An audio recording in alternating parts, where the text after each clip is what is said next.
Hello, everyone, and welcome back to the Rise to Your Peak podcast. I am here again with my guest, Dr. Erin Kinney. Very excited about this episode today. Today, we're looking to do a deep dive about Lyme disease. And this is something that's been coming up a lot more as a topic around our clinic as we reach a lot more people around the nation. We're starting to see a lot more cases of stealth infections and chronic Lyme disease. And so, I think it's great to really open up the conversation and help our viewers get more information around this topic. Dr. Erin Kinney is a arguably an expert around Lyme and stealth infections. I look to her information and education and content quite a bit for my own benefit, and so I really look forward to this conversation. Thank you so much for coming today, Dr. Kinney. Oh, thank you so much for having me. It's great to be back. I'm excited for this convo. Yeah, It's so let's. definitely, as you said, it's definitely such an important one to have. And I think we Yeah, touched a little bit on this in the last episode we recorded together, that so often the underlying thing that's affecting hormones is a stealth infection. And so it's really important absolutely. to rule those out. Absolutely. So yeah, let's just dive right into it. Let's talk about the origin of Lyme disease. How do we get it? Well, you get it typically from a tick bite, right? So, there's there's some speculation out there that maybe potentially we could get it from mosquito bites. I'm not sure about that. And I've been to a few talks and had a few conversations that possibly that it could be sexually transmitted. So the Lyme bacteria is very similar to syphilis, which is, most of us learn about that as being a sexually transmitted disease. It's what we call a spirochete. And spirochetes usually in spirochete diseases, there's usually a primary disease state, a secondary disease state, and a tertiary disease state. And typically in Lyme disease, what that looks like is when you first get a Lyme disease infection, you'll have, the bacteria, the spirochete gets in your joints. So we have joint pain. You might have fatigue and muscle aches and fever and whatnot, but that's kind of the acute stage. Then the spirochete goes a little bit deeper into the system, and usually we'll see it kind of show up in the organs and the digestive tract. And the tertiary stage for Lyme is when that disease ends up getting into the central nervous system, so into the brain, into the cerebral spinal fluid, and that's when it gets really, really hard to treat. And there's a similar disease progression in syphilis. So syphilis, typically the first stage is, you see it in the genitals, and then it can go to different parts of the body, and then it will end up in, again, the central nervous system. It is a lot better if you can treat these spirochete diseases initially, right? So if Sure. they will respond really well to antibiotics if they're in that primary phase because the antibiotics don't have to go as deep into the body. Yeah. This is where, like, in terms of Lyme disease prevention, checking for ticks, wearing bug spray, wearing long pants, like being really vigilant. And the thing that's so scary about these little ticks, they're mostly carried, Lyme disease is mostly carried by deer ticks. Mhm. They are very tiny. So Yeah. you may So have one small. in your hair, you may have one in your groin, and you might not even see it. Yeah. And then I think the other kind of misconception or thing out there is like, oh yeah, I got a tick bite, but I didn't get a rash, so I didn't do anything about it. Lyme disease does not have to cause a rash. I don't remember the exact statistics, but I think it's only 15% of Lyme disease cases actually show the red ring or the red rash around the tick I've bite. heard the same, like 15, Yeah. 20%. Yeah. Yeah. So if you get a tick bite of any kind and it's in there and it's bitten you, you can actually do a really good job preventing it by taking a 1 to 2 day like prophylactic dose of doxycycline. And that's what we recommend to all our patients. If you find a tick on you, even if you're not sure if it embedded, just take the 1 or 2 doses of doxycycline because it will essentially block that, any of that bacteria from getting in your system. Yeah. Yeah. Wow.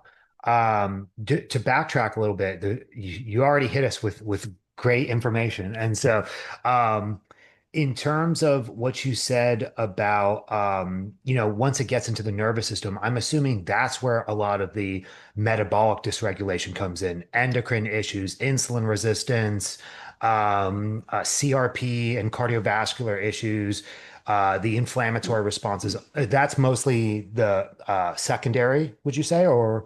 Yes and no. I don't know that we would really like classify it that way. I think about it like this, like, and I think I might have used this analogy in our last chat. If you think about the body like a house, and Mhm. in the house you have your kitchen and your laundry room and your bathroom, those are like your major internal.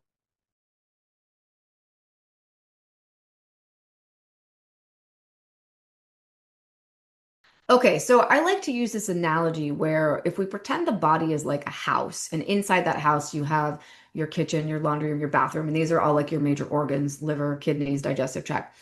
Lyme disease, or any stealth infection, if you will, is like someone trying to break into your house 24/7. And so, if that's the case, if you're running a house and someone is trying to break in, all of your energy and attention is going to go to keeping that invader from breaking in. Does that make sense? Yes. Meaning the body might not be spending as much energy making hormones, making sure your hormone pathways are regulated. It's also going to kick up a ton of inflammation. The body then has to use all those resources. So, when you have this Lyme disease kind of attacking the outside of your house, the body is going to spend all of its resources trying to keep that thing from coming in. So, that's how I like to think about it conceptually. And if you think about it that way, yes, it's going to start to take a toll on various different symptoms or systems in the body. And this is what's so tricky with patients that have Lyme disease is that they can present very differently, right, from other patients. And even Yeah. patients will present differently week to week, month to month. Like Yeah. they might be like, oh, this one week I'm having all these GI symptoms. And then next week they might have a ton of neurological symptoms. And the next week they might have a ton of joint pain. And Yeah. it's kind of like, I like to think again, of the body, it's like the body is short on resources because it's spending so much in this attack. And it's a really difficult thing to attack because the body can't find it, especially if it's gone to that tertiary stage. The body knows it's there, but it's like, damn it, I can't get access to that. You know what I mean? Like your immune cells have a hard time getting into the cerebral spinal fluid, right? They don't always get into the across the blood-brain barrier. So again, the body is in attack mode, spending all these resources, and then sometimes, just like if you're short on your budget, you might have some months where like, oh, I can't spend money on that this month, right? So then it might show up as a deficiency in that system. Does Yeah. that make sense? It makes perfect sense. Yeah.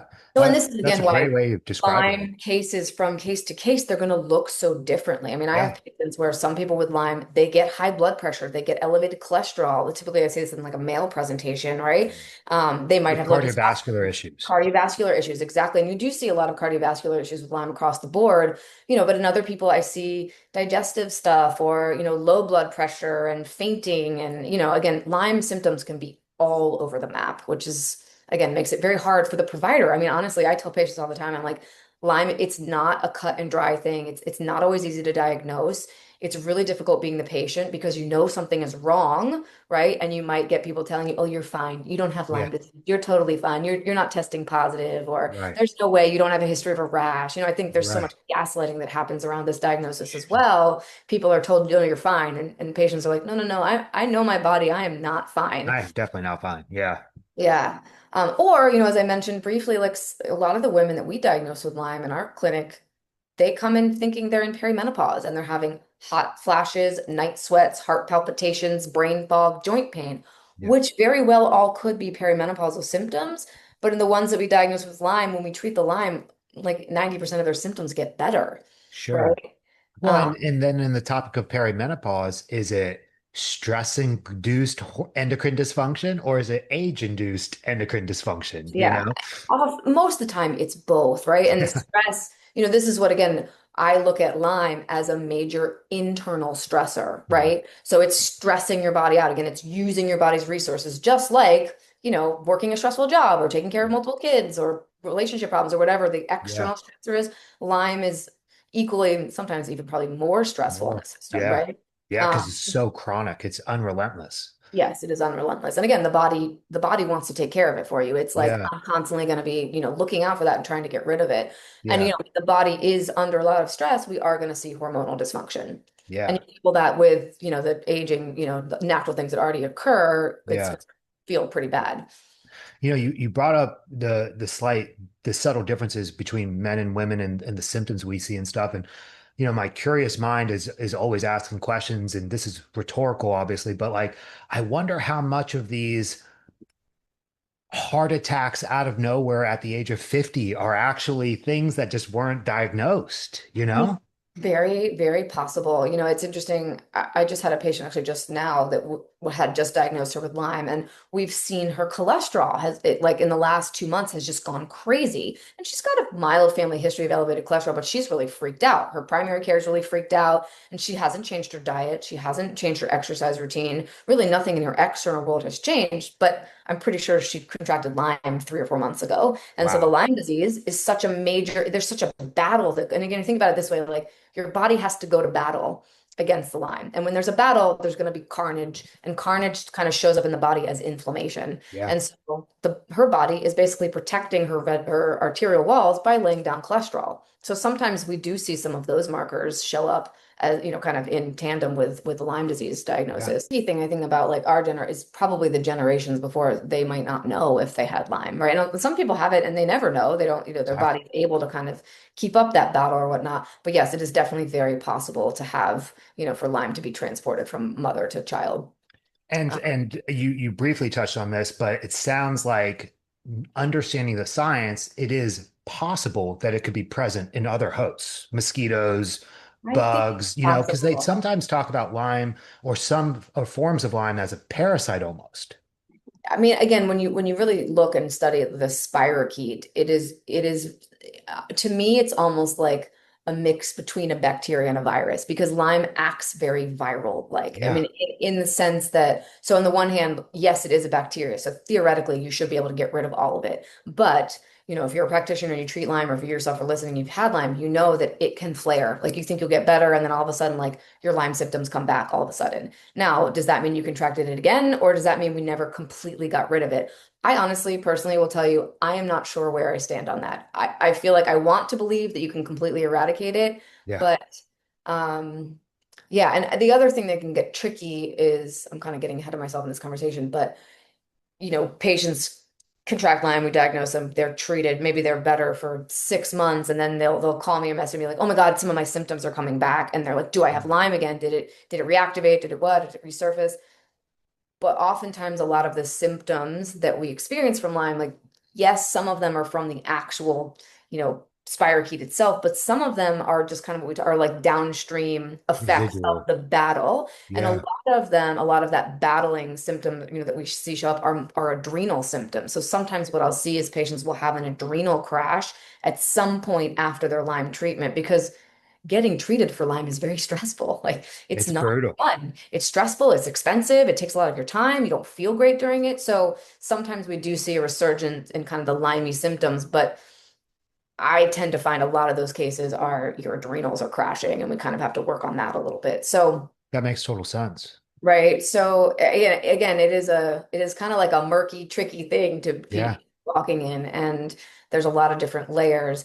But again, I do think I think I do think that it can be eradicated, but there are definitely cases where we maybe kill off 80 to 90% of it. People feel better, but if there is still some It's left, that worth can it. come back. Yeah. And I'm sure there's context in terms of the treatment, the layers of detoxification support, GI support, immune support, adrenal support.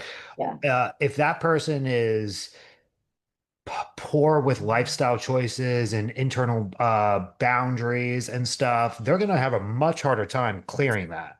Oh, 100%. It's interesting you brought up boundaries. That's a really big, and there's a lot of emotional layers that, I work with a provider here in my hometown that does some more like out of the box Lyme treatments and some, laser IVs, but he's gotten really into like working on the person's emotional system because he really believes that if you have really strong internal boundaries, that you actually won't contract Lyme because it's like that your body is like and it's funny. I have patients that have had gazillions of tick bites, but they've never had Lyme, right? And then I actually know someone like that.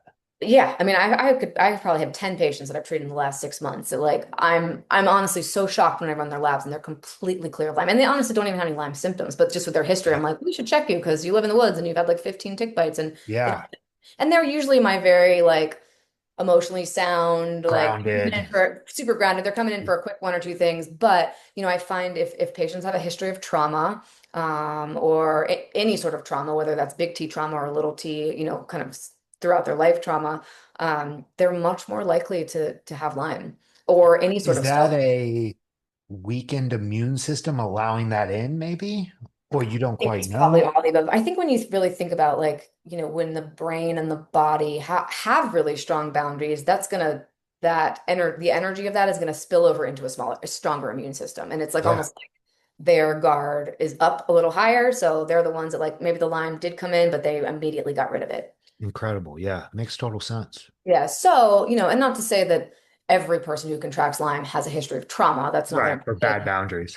But I do find that the people that are much more likely to, one, contract Lyme and two, get like chronic Lyme type of things tend to have more issues with boundaries and maybe have a history of some sort of trauma in their life. So, the kind of the flip side of this conversation is this is why it's so important to do your emotional work and to Yeah, moral go of to the therapy story, and to take do care of that stuff, yourself. right? Yeah, I mean, boundaries are really important, right? And if anything, like taking care of emotional support and working with boundaries, it helps your adrenals so much. I mean, that's like people with adrenal fatigue tend to be really poor with their boundaries. And I speak that because I've lived most of my life that way. I feel like Yeah. I've finally gotten to a place where I've really done the work on that and my adrenals are so much better and Isn't my it funny how EQ is like the better. advocates for like adrenal health all have their own history of Oh, dysregulation? oh yeah. It's like, trust I'm us, we've been there. Oh yeah, I'm writing a book right now. My book's called The Cortisol Cure, and it's all about low Oh, I cortisol. love that. Come out next fall. I'll definitely tell you all about it. But it's funny, I'm writing and I'm like, wow, I'm really writing this book for myself because it's what I need to hear. But I know there's so many other, men and women out there that Of struggle with course. this kind of thing. So It's one of those like do as I say, not do yeah, do as I say, not as I do. as I have done. Yeah. Yeah. Well, I think it's interesting. Like, I think I've looked at my life and I don't think I would be able to write this book had I not like made a lot of changes and Yeah. seen those changes actually like really apply in my life. Right. I tried to write this book 3 or 4 years ago when I was still very much in an adrenal crash. And it was funny, like the doors all closed. Everyone was like, no, I don't want to, like, I couldn't get an agent. And then I feel like I had a year of like, good, solid, my adrenals were in a good place. I was like, my Yeah. nervous system was calmed down so much. And I was like, you know what, I'm gonna try the book deal again thing. And it literally happened like overnight. It was like the universe was like, okay, yeah, Timing is you're ready everything. to write this. Timing is everything. Yeah. I love that. I'm so excited for that to come out. Thank you. Yeah, I'm excited too. It's gonna be a great resource, so I'm excited for it. Okay, back to Lyme. Yeah. So you kind of went into this. I just want to touch on this again for our viewers. Why it's so hard to diagnose. And a Yes. lot of that comes from it's hiding from your immune system, Yes. hiding from testing. So can you Sure. divulge into that a little Well, bit? so one, I get a lot of patients that come in and they're like, "Oh, I've been checked for Lyme." Hmm. So there's like when we look at like LabCorp and Quest, there's two main tests. There's one where it's like basically an all or nothing Lyme test, and it's one line item and it says Lyme with reflux or excuse me, with reflex to Western blot. So a Western blot is going to be there's like 10 IgG bands and 3 IgM bands, and that's going to be so you'll see it's a longer test and there's Bam. multiple bands Yeah. essentially, which the bands are looking at your body's immune response to the different parts of the spirochete. The CDC says you have to have 5 or more IgG bands or 2 or more IgM bands. Now, I will tell you, I would say maybe 10% of the Lyme disease cases that I diagnose actually are CDC positive. And you have to have a CDC positive for the one liner test that I mentioned for that to show up as positive. So if you Got need 4 bands on the IgG band, it won't show up as it. positive. So number one, if you're getting tested for Lyme, make sure you have the Western blot test done. Now, if you have again 3 bands and maybe one IgM band, that doesn't mean that you don't have Lyme. What I usually tell people in those, I'm like, well, I can't fully give you a diagnosis based just on this, but I also can't rule it out. So Yeah. if you have any bands positive, you need to look at some other markers. So the first other marker that I look at is something called a CD57 or CD8. And these are a type of white blood cell, or the type of T cells, and these are like your sniper cells. They go and shoot and kill the Lyme. They work really on Lyme and or EBV. So they're going to shoot and kill those things directly on impact. Really low CD57, CD8 cells can be an indication that Lyme has been in the body. And essentially what that means is that if they're really low, it means your body has spent a lot of those men trying to search and kill the Lyme, and now it's low on men. It's So depleted. that's a marker that we look at. Yeah. Another marker that we look at is something called the complement cascade, and these tests are called C3A and C4A. And basically, they look at like how quickly your blood is clotting. Mm. Um, and so I use C4A as a marker. If your C4A is very, very elevated, now, just a caveat here, you can go Google elevated C4A and it's going to tell you everything from cancer to allergies to Lyme. It is a very non-specific test. Yeah. So you cannot look at just that test in a vacuum. It has to be looked at in the totality of all of your other labs. So if you have a low CD57, if you have several Lyme bands and you have a really elevated C4A, you probably have Lyme disease. Now, we would also want to look at the symptoms. So I guess this is where it Sure. gets tricky, is there's not a like hard or fast yes or no, you have it. And Sure. it's really important to be working with a provider that has worked with Lyme before, right? Sure. That they're aware of like, this might, yes, you're not presenting totally textbook, but you still could have it, It's the right? nuances of it all. It's the nuances. There's a lot and sometimes like I will also see cortisol in the initial stages of Lyme. I usually see cortisol really, really elevated. So when someone first gets diagnosed and Yeah. they have joint pain, but usually in a chronic Lyme situation, we see cortisol Adrenal really fatigue. depleted. You may also see low testosterone, low estrogen, low progesterone because the body has basically burnt through all of those hormone Yeah. accounts. Yeah. The other thing that I see that I kind of look for is I look for iron. I look at iron Mm. testing. Oftentimes in acute and chronic Lyme infection, we'll see elevated iron or elevated ferritin because Keratin. like Yeah. and essentially the body is moving iron around. Iron can actually feed infections. Mm. So the body will sometimes we'll see a really, really low actual iron, but a high ferritin. So Yeah. if you see wonky things with your iron and it doesn't really seem to make any sense, like you're not taking any iron, you don't eat a lot of red meat, and you're Mm. like, wow, my iron levels just jumped super, super high. That Yeah. to me is like, we might want to think about Lyme or any infection, honestly, like Yeah. COVID will do that as well. Sure. So that's another kind of, so it's looking at the symptoms and the labs like Yeah. in a totality. Yeah. Now, there are some testing, there's a lab called IGeneX, which Mm. does like a PCR, and they will actually test the actual amount of Lyme in your system. And so that can be a more specific test. If you're like, hey, I want to just run the test that tells me, do I have this or not? Yep. That would be, something I would recommend. I don't run them as much, only because I have a good system for with Yeah. what I do. But if you're a practitioner, you're listening and you're like kind of new to this, that might be a helpful thing. They can get very, very pricey. Their Oh, yeah. panels, their like minimum is like $1,000. So Yeah. that's just another thing to consider. And Have you used the Vibrant Wellness panels at all I for have Lyme? not used it. I've seen that though, so that Mm. could also be, and they're a better price point, right? Yeah, so for the full, all the different co-infections, Yep. IgG, IgM, it's around 600. And then if But you that's want not a PCR, right? It's IG. It's still immunoblot. It's um still it, IgG, IgM. it's PCR and Oh, antibody. oh, it's both. Oh, okay. Oh, that's Both. great.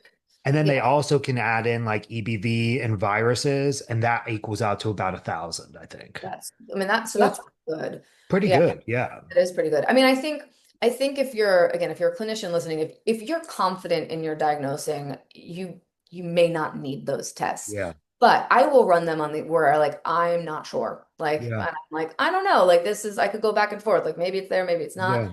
The other thing you can do, like let's say you have a patient that is like, I really want to know if I have Lyme. I'm not sure I want to spend that much on testing. And here's the thing, I always like to be cognizant.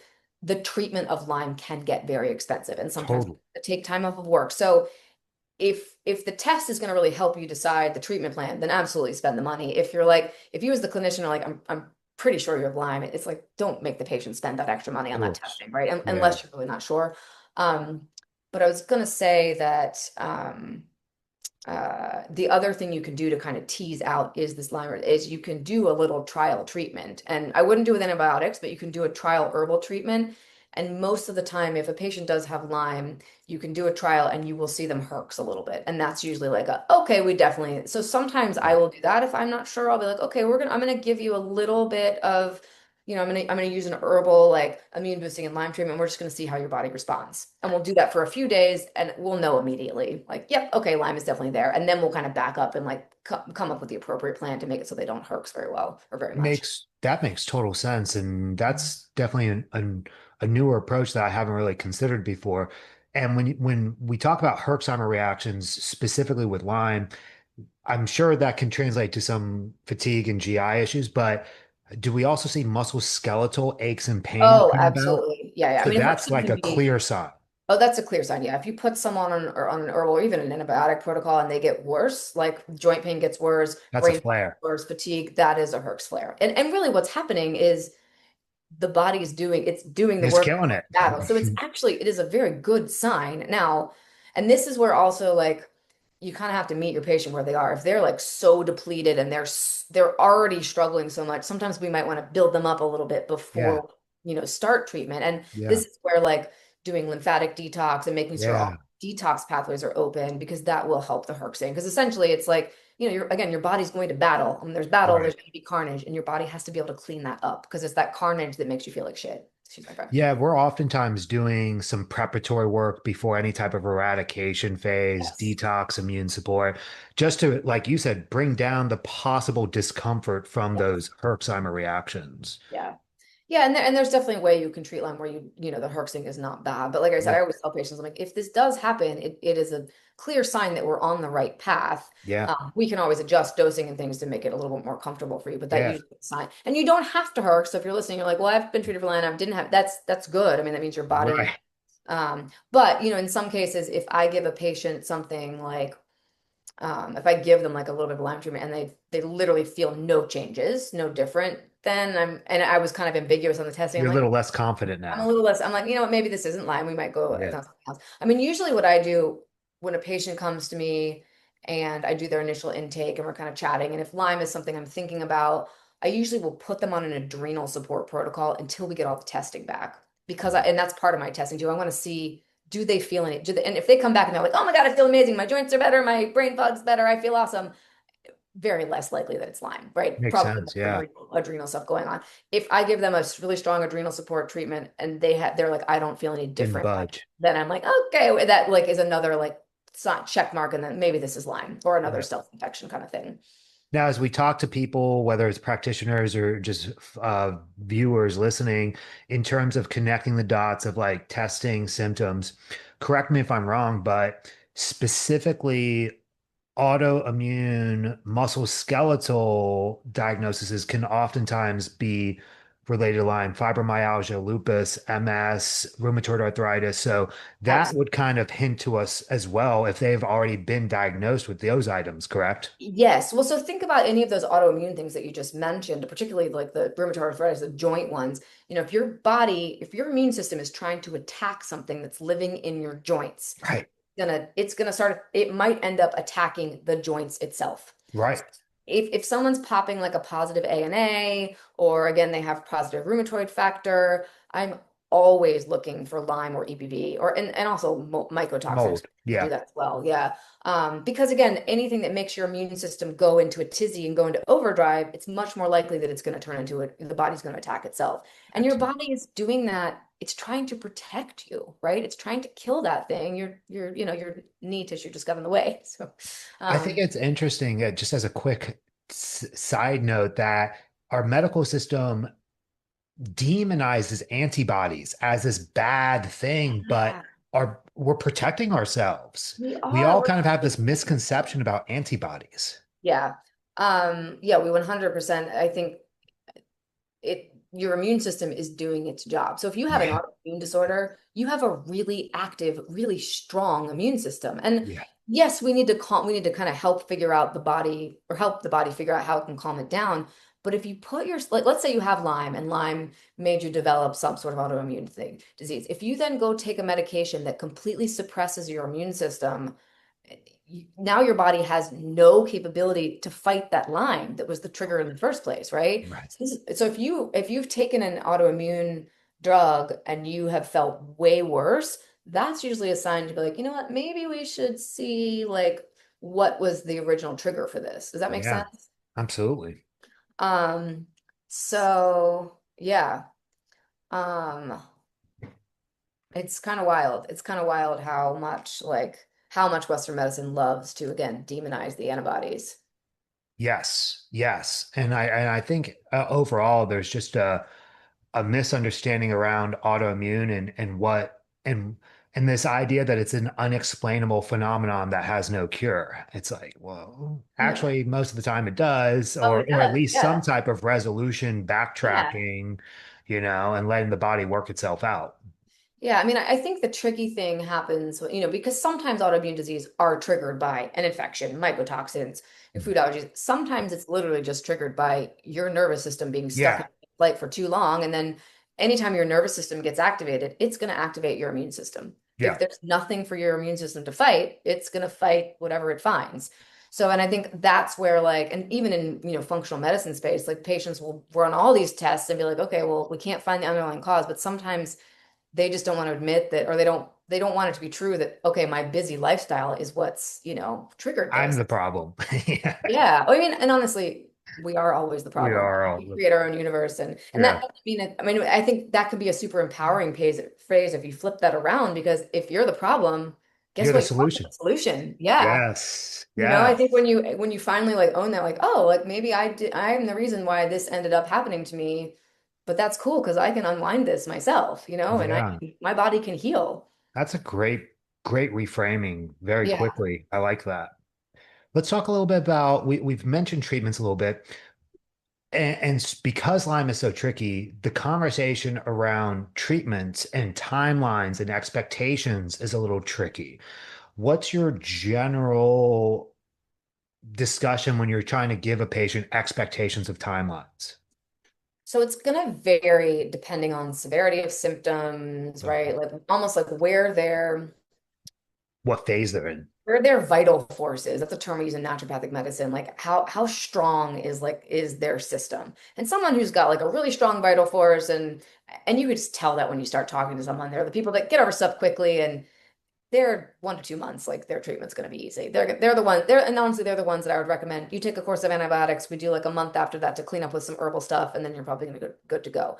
The people, that we mentioned earlier with the history of trauma or poor boundaries, it's going to take them a little bit longer. And I usually like to have this conversation, like, we're going to say minimum 3 to 4 months, but it could take you a year or two. Like, I think so knowing that, like, I might not be where I want to be Mhm. in 3 to 4 months. I'll be better in 3 to 4 months, but this is going to be a little bit longer. Yeah, Now, all of these things are going to depend on obviously, how compliant you are with treatment protocol, how compliant you are with any lifestyle changes that we might be recommending, and how compliant you are with doing some of that other work that we mentioned, like yeah, boundary work, therapy, some of the mental emotional stuff. yeah, That piece, I think, is sometimes is the piece that for some people is harder to yeah, kind of into practice, because that work is hard. Like, yeah, that's the hard stuff. yeah. It's easier for a lot of people to kind of take the pills, or, Sure. change the diet or whatnot.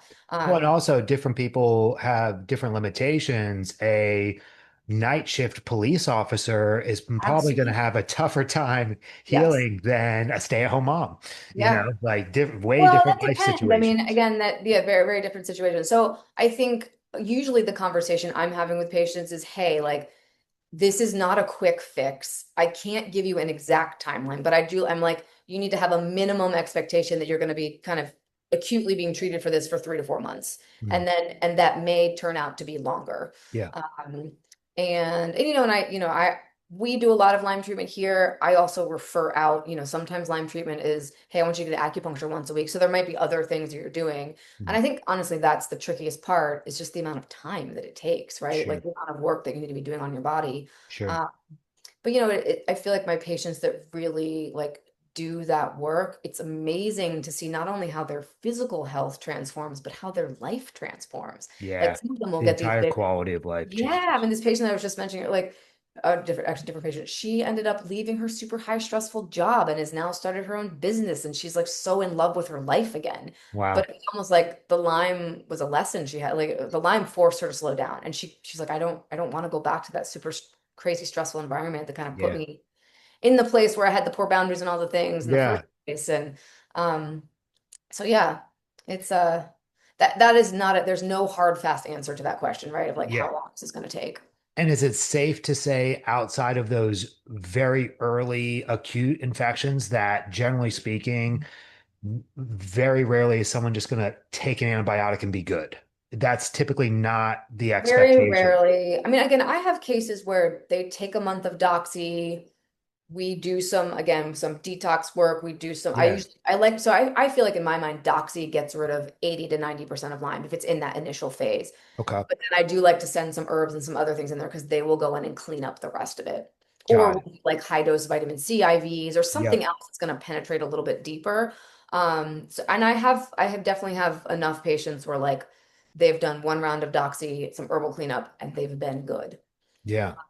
But again, they're usually the ones that like we know when they contracted it, they have like textbook symptoms, right? Yep. Joint pain, fatigue, fever, and it's like, oh, okay. And so usually for them, that bacteria is still in a place where the antibiotics can easily get at it. Yeah, that makes total sense. Yeah. It makes total sense. Um, are there any situations where you decide it's better to lean towards holistic approaches with like antivirals versus antibiotics? Yes. If I've got a patient with really compromised gut health or Mm. tells me they have a history of either a ton of antibiotics in their history or they've had a couple of really bad reactions to antibiotics, I don't love to start with those. And sometimes I'll get patients that come in, they're like, I don't want to take antibiotics, and that's Yeah. fine. So it's, Yeah. sometimes the patients will just flat out tell you. So yeah, so there are a lot of cases where I'm like, nope, we're not going to go with the antibiotics. Or again, if it's kind of one of those ambiguous, like maybe Lyme's here, maybe not, like you've got enough symptoms, you got a couple markers. I don't love to put them on a month of doxycycline just because of what it's going to do to their gut. Um, Yeah. so that's, everyone's going to be different there as well. Yeah. And then there's also like the patient psyche too. I mean, I get some patients that come in and they're like, "No, I want to knock this thing to hell. Like, Yeah. give me Get the it out of antibiotics me. and the herbs. Like, I will do whatever." So, Yeah. Yeah. so again, it's gonna. I mean, I'm gonna meet the patient where they are in that Yeah. situation. Yeah. Makes sense. We've talked a little bit about this on our last episode. I'd love to kind of bring this in as we're getting close to the end. It seems to me from my anecdotal experience, there also tends to be viruses involved with chronic Lyme. You've Yeah. mentioned EBV a few times. I've seen, the herpes zoster. I've seen CMV.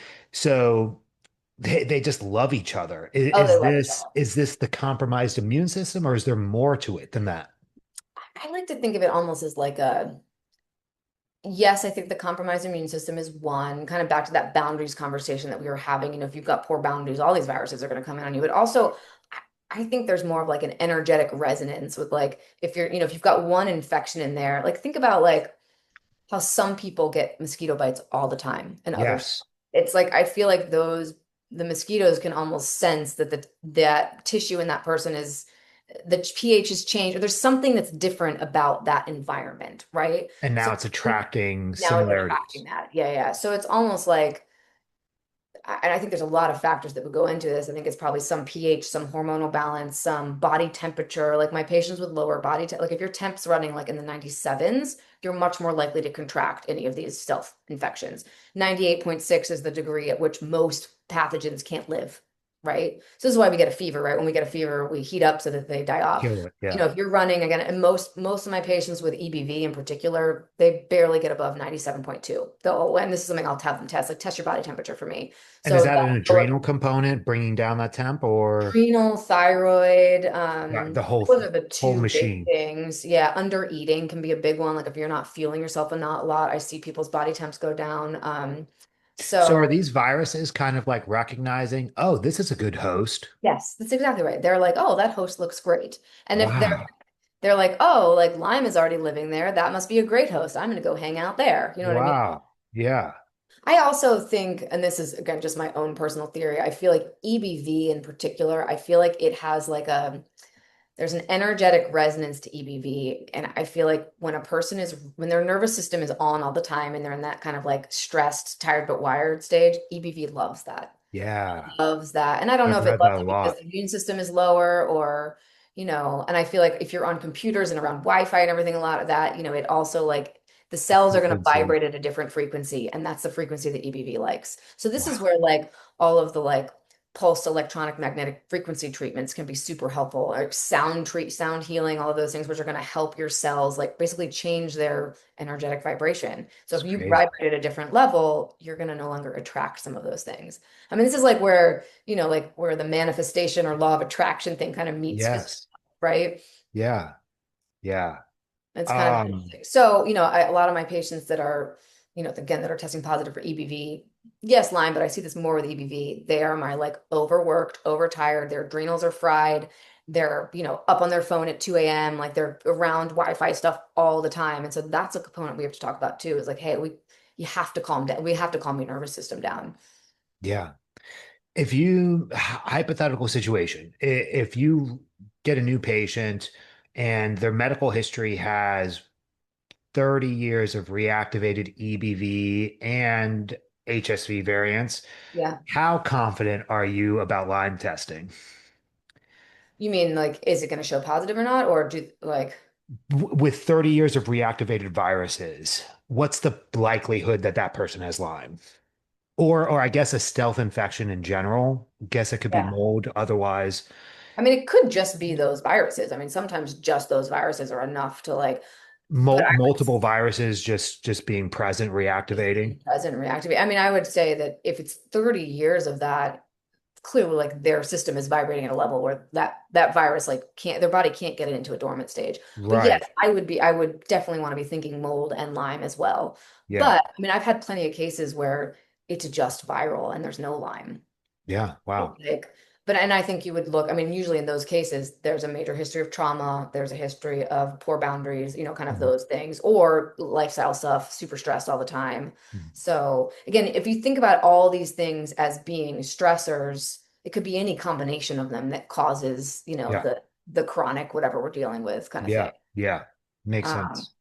and I know I've started using this thing called amp coil in my practice. It's a pulse electronic magnetic frequency device, but it also has it scans your voice, and so it's going to pick up on just the different sound vibrations, and it's really good at picking up, is this EBV, is this Lyme? I mean, it's not a blood Really? test. Oh yeah, it'll pick up food poisoning. It will look at like your which organ systems have more of an. I think you should look into it. I think you might be interested in it. It Wow. takes 2 minutes to scan the voice, and then the treatments are you just lay there and you hold this, pulse electronic magnetic frequency device, and it's like recalibrating your cells. That But is so cool. it's a cool way to see like, hey, is this more of a viral load? Is this more of an infectious thing? Like, so it's kind Yeah. of it's been a cool add to our That practice. sounds really cool. Yeah. I definitely want to see more information about that. Yeah. Do you feel that there's any areas around the talk about Lyme that we've missed so far today? Um, Because I feel like we've covered a good bit, but you have a good bit more we covered experience. a So lot. Um, I think I think one of the other things that's really important here with treating Lyme or treating anything really that's chronic is making sure you feel like you trust your provider, right? You feel like you're ready to go on this journey with them because it is a little bit of a journey, yeah, and right? if they're not bought in, it's probably not going to be super successful. Yes. And you might need several people supporting you through this, right? Like, and that's okay. Like you might have, your naturopath or functional doc is kind of leading the way. You may have, you might go to some other people for different types of treatments or, I think, but again, making sure your nervous system feels safe with any and all of the providers that you're working with. Because that at the end of the day, a lot of this work is getting your nervous system to calm down Yeah. and it can be really hard.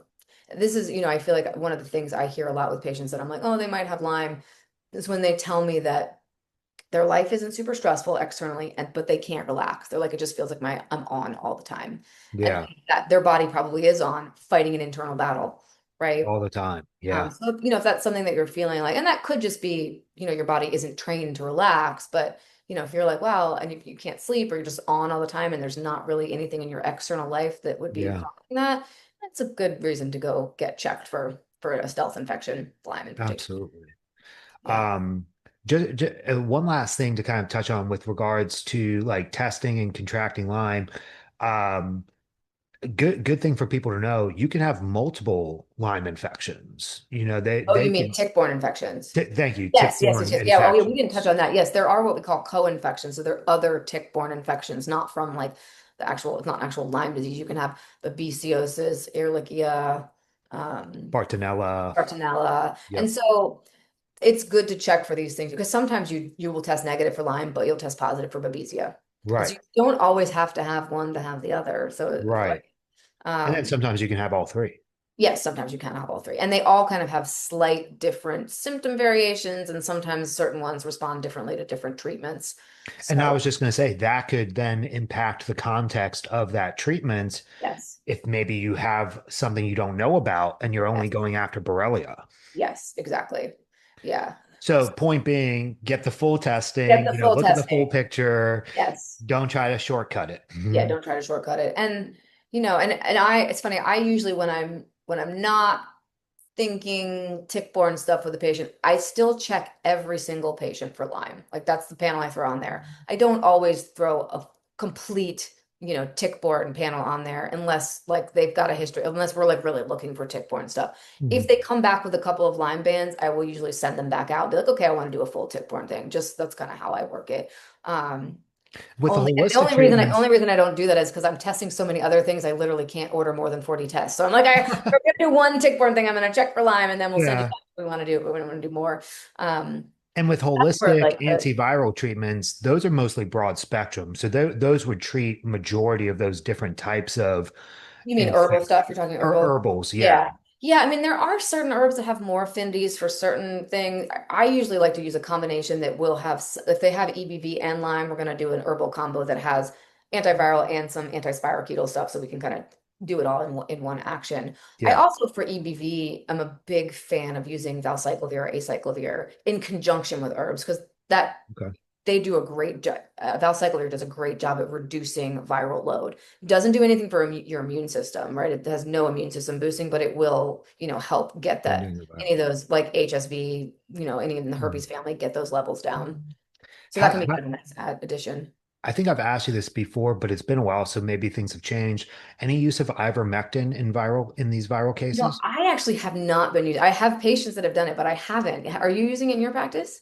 Not yet. No. Yeah, I feel like I keep reading on it, and it seems like it's so effective. Mhm. Um, I do have colleagues who had uncontrollable viral flare-ups, and yeah. finally ivermectin did seal the To deal help for it. them. Yeah, Yeah. yeah, it's a fantastic drug. I feel like I need to get on that bandwagon and start using it.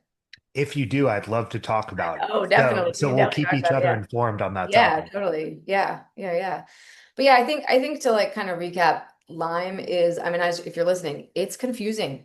It can be really confusing. And again, even, I've got colleagues that have been doing this a lot longer than me, and they'll still be like, yeah, Lyme's a confusing motherfucker. Like these things are, it's not a simple thing to treat. So I think, and this would be one thing I would also say, if you come across a provider that's like, nope, this is the treatment we always do and everyone gets better, I would be wary of that because everyone It's a presents with it nuanced. differently, and it really needs to be a very individualized approach.